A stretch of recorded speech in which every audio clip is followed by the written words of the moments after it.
कानून की बात सुनने वाले सभी श्रोताओं को हमारा नमस्कार। आज आप सुनेंगे एक वार्ता, महिलाओं के विरुद्ध अपराधों में समाज की भूमिका। वार्ताकार हैं डॉक्टर घनश्याम बेरा, deputy director, university 5 year law college, university of Rajasthan, Jaipur.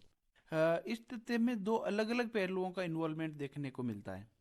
पहला पहलू यह है कि क्या महिलाओं के विरुद्ध बढ़ते अपराध समाज को एक अलग दिशा में ले जाने का काम कर रहे हैं, और दूसरा पहलू यह है कि क्या समाज में निरंतर आ रहे परिवर्तन की वजह से महिलाओं के विरुद्ध अपराधों में वृद्धि हो रही है।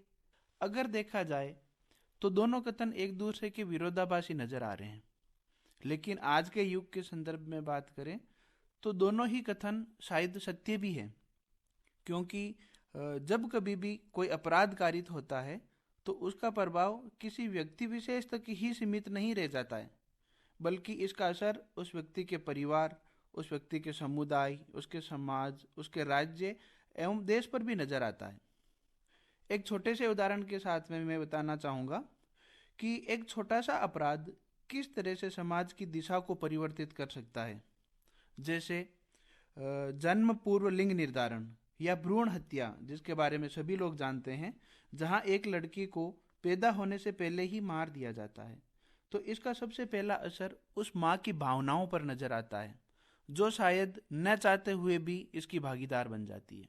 इसका दूसरा प्रभाव उस पिता और उस परिवार पर जो पुत्र मोह या पुत्र प्राप्ति के लिए अंधा हो चुका है, और यहीं से पेट्रियार्की की शुरुआत हो जाती है और महिला को सेकंड जेंडर स्वतः ही मान लिया जाता है और महिला के विरुद्ध अपराध होना एक आम बात बन जाती है, एवं उस समाज व राष्ट्र को पितृसत्तात्मक समाज एवं राष्ट्र बनने में देरी नहीं लगती है। तो हम देखते हैं कि किस तरीके से एक छोटा सा अपराध पूरे देश के और पूरे देश की छवि पर देखने को मिल जाता है। और अगर इसके दूसरे पहलू की बात की जाए तो समाज में आ रहे निरंतर परिवर्तन की वजह से भी महिलाओं के विरुद्ध अपराध बढ़ रहे हैं, क्योंकि सामाजिक परिवर्तन कोई अचानक से आने वाला परिणाम तो है नहीं, क्योंकि इस परिवर्तन की गति इतनी धीमी होती है कि आपको पता भी नहीं चलता कि कब समाज की दशा ही बदल जाती है। उदाहरण के तौर पर आज से करीब 3-4 दशक पहले अगर कोई भी व्यक्ति किसी आदतन अपराधी या किसी हिस्ट्री सीटर के साथ में देखा जाता था तो सब लोग उसे एक अलग नज़रिए से देखना शुरू कर देते थे। और यही बात अगर आज के संदर्भ में की जाए तो हम पाएंगे कि सोशल मीडिया पर अपराधियों की एक बहुत बड़ी फ्रेंड फॉलोइंग बनी हुई है, और ज़मीनी स्तर की अगर हम बात करें तो ये लोग आज अधिकतर युवाओं के आइडियल भी हैं और इन सभी को सोशल रिकग्निशन भी मिल रहा है, यानी कि समाज इन चीज़ों को स्वीकार कर रहा है और परिणाम स्वरूप अपराध में लगातार वृद्धि भी देखी जा सकती है। महिलाओं की स्थिति के बारे में अगर बात करें तो ये स्थिति किसी भी दशक या किसी भी युग में एक जैसी नहीं रही है। महिलाओं की स्थिति के बारे में प्राचीन काल से लेकर अब तक देखा जाए तो आपको बहुत सारे उतार चढ़ाव देखने को मिलेंगे, जिनमें अगर बेसिक रूप से देखा जाए वैदिक काल, तो वहां पे स्वतंत्रता एवं समानता दोनों के आधार पर ये युग महिलाओं के लिए एक स्वर्णिम युग था। उस युग में महिलाओं की जो स्थिति थी वे आज के युग में एक्सपेक्ट भी नहीं की जा सकती है। लड़की के जन्म के लिए यज्ञ किए जाते थे, लड़की के जन्म पर उत्सव मनाए जाते थे, लड़कियों को लड़कों के बराबर वैदिक ज्ञान दिया जाता था।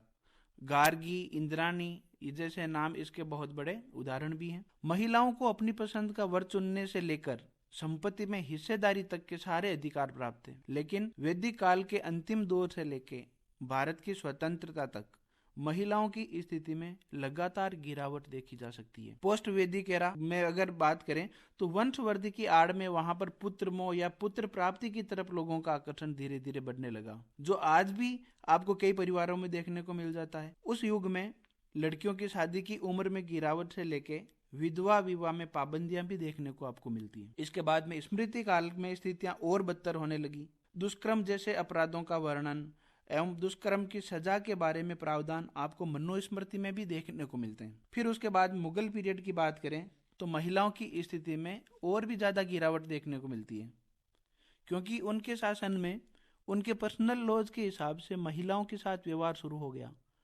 और महिला को सिर्फ एक प्रॉपर्टी के रूप में जाना जाने लग गया।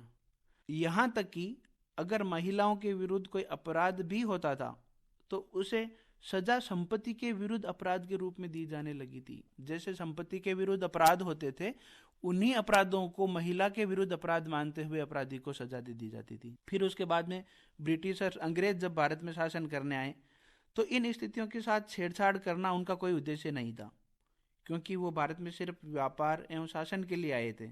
और यही कारण था स्वतंत्रता के बाद इन सभी स्थितियों ने यू टर्न लेना शुरू किया।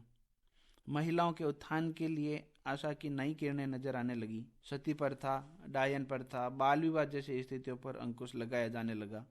महिलाओं को पुरुषों के बराबर समानता पर भी उस वक्त से जोर दिया जाना शुरू हो चुका था। तो महिला विरुद्ध होने वाले अपराधों को रोकने की दशा से हम तब भी मीलों दूर थे और आज भी हम मीलों दूर हैं। तो एक महिला के जन्म से पहले उसके विरुद्ध अपराध होने शुरू हो जाते हैं, जो कि उसकी मृत्यु के बाद में भी कारित होते रहते हैं।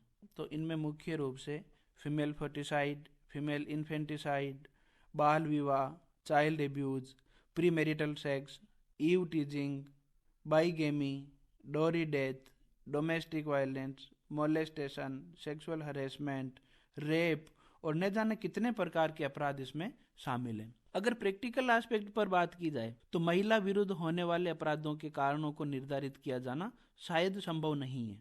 बड़े तौर पे फिर भी देखा जाए तो इन अपराधों के कारणों को व्यक्तिगत कारण, संबंधी कारण जो रिलेशनशिप फैक्टर होते हैं, सामुदायिक कारण, सामाजिक कारण के रूप में वर्गीकृत कर सकते हैं। व्यक्तिगत फैक्टर, इंडिविजुअल फैक्टर यानी व्यक्तिगत कारणों में अपराधी का जो व्यक्तिगत व्यवहार होता है वही अपराध का सबसे बड़ा कारण होता है। जैसे शराब या ड्रग्स का सेवन, क्योंकि इसके बाद व्यक्ति नशे की हालत में रहता है एवं उसे ये भी पता नहीं होता है कि क्या वह कर रहा है और जो भी वह कर रहा है वो सही है या गलत है, इसके बारे में वे खुद निर्धारण नहीं कर पाता। और देखा जाए तो डोमेस्टिक वायलेंस या हरेसमेंट के अपराधों का मुख्य कारण ड्रग कंजम्पशन या अल्कोहल कंजम्पशन को माना जा सकता है। इसके अलावा असामाजिक व्यवहार जो एंटी सोशल पर्सनालिटी डिसऑर्डर है, जिसे ASPD के नाम से भी जाना जाता है, ये भी मुख्य कारणों में से एक है। इसमें व्यक्ति समाज की सामान्य गतिविधियों को दरकिनार किए रखता है एवं समाज के विरुद्ध चलना अपना एक पैशन मान लेता है। सामाजिक गतिविधियों में भाग नहीं लिए जाने के कारण भी व्यक्ति के व्यवहार में इस तरीके के परिवर्तन देखे जाते हैं। इसके अलावा बचपन में जो बच्चों के साथ में अपराध कारित होते हैं, ये भी अपराध फ्यूचर में अपराध होने का एक बड़ा कारण माना जा सकता है। एक सिद्धांत है सोशियो साइकोपैथ थ्योरी के नाम से जिसे जाना जाता है, जिसके तहत अगर किसी बच्चे के साथ में अर्ली एज में, उसके बचपन अवस्था में ही अगर कोई ऐसी घटना घटित हो जाती है या उसके विरुद्ध कोई ऐसा अपराध कारित हो जाता है जिसका सीधा असर उसके मस्तिष्क पर पड़ता है, तो इसका एक अलग ही प्रभाव बाद की एज में देखने को मिलता है। बड़ा होने के बाद उस बच्चे में या तो डर की भावना घर कर जाती है, जिससे वह बच्चा सहमा रहता है और इतना कॉन्फिडेंस भी डेवलप नहीं कर पाता कि दो लोगों के सामने वो जाके बात कर सके। या फिर उस बच्चे में बदले की भावना घर कर जाती है कि जो कुछ भी मेरे साथ में हुआ है वो मैंने भुगता है, अब मेरा नंबर है कि मैं भी इस तरीके के अपराध बाकी दूसरे लोगों के साथ में कारित करूंगा। तो ये जो थ्योरी है इसे सोशियो साइकोपैथ थ्योरी के नाम से जाना जाता है। जो जेंडर बेस्ड ऑफेंस है उनमें कुछ इस तरीके के अपराध होते हैं जिनका परिणाम एक पीड़िता की जिंदगी के साथ ताउम्र चलते रहते हैं। और ऐसे अपराधों में पीड़ित केवल एक महिला ही नहीं होती है, बल्कि उसका परिवार, उसका समाज और पूरे राष्ट्र को इसके देखने को मिलते हैं। इस हद तक टूट जाती है कि वे परिवार एवं समाज का सामना करना तो दूर, खुद से नजर मिलाने की भी हिम्मत नहीं कर पाती। अभी आपने सुनी वार्ता महिलाओं के विरुद्ध अपराधों में समाज की भूमिका। वार्ताकार थे डॉक्टर घनश्याम बेरा, deputy director, university 5 year law college, university of Rajasthan, Jaipur. अब इसी के साथ आज्ञा दीजिए। नमस्कार।